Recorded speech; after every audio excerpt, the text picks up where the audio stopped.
Hey, it's Ridge Runner here. Again, we have things going on in the background, but I wanted to show you a quick something. One of the things that preppers should be thinking about doing is you can get a lot of dehydrated food that costs a great deal of money, and it will cost a great deal of money to put it in. And I mean, it's great stuff, but you can do a lot of that stuff yourself. What I do, or at least what we're starting to do in our house, is every time food's about to let go and become bad, we'll dehydrate it, and then it preserves it. Instead of taking and throwing away food, we're putting it in the dehydrator, and then we have food that's going to go into storage.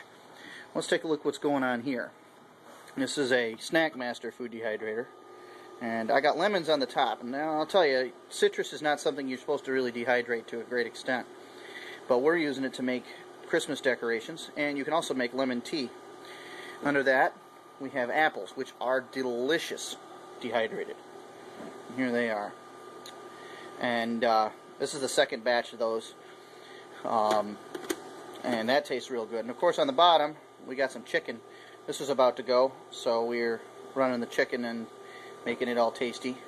I put a little bit of garlic and a little bit of pepper on it, and it's sat in a salt brine for about 25-30 minutes. And that's usually all it's needed. Now, mind you, we use this not to eat. We use it to make soups to eat with.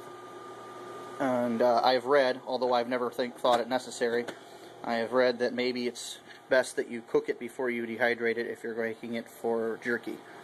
Now, I've never found that to be the truth myself, but people say so, and so does the FDA, so I might as well tell you to you here. Now, back here, here's some apples that are already done.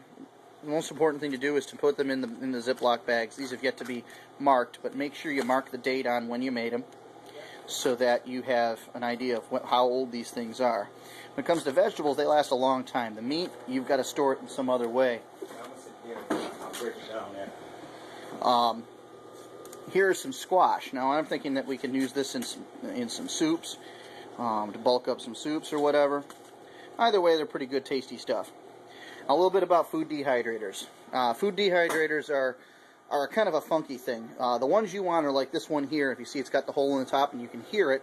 It's got that humming sound. That's the fan, which takes the heat from the heating element and pushes it through, and it decreases the time it takes to do it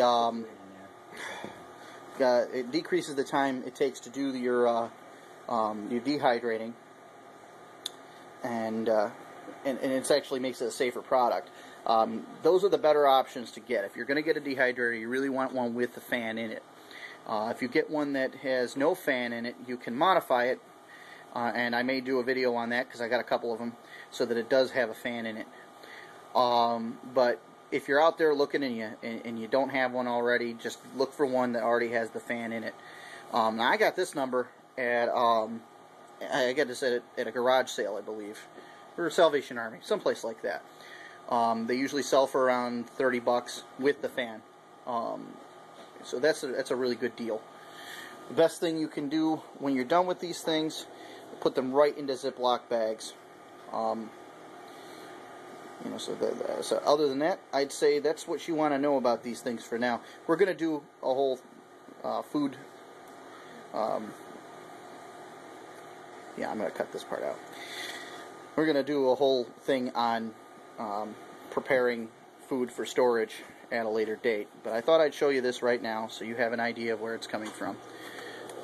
So, you got your meat here, and you've got your fruit, and your vegetables.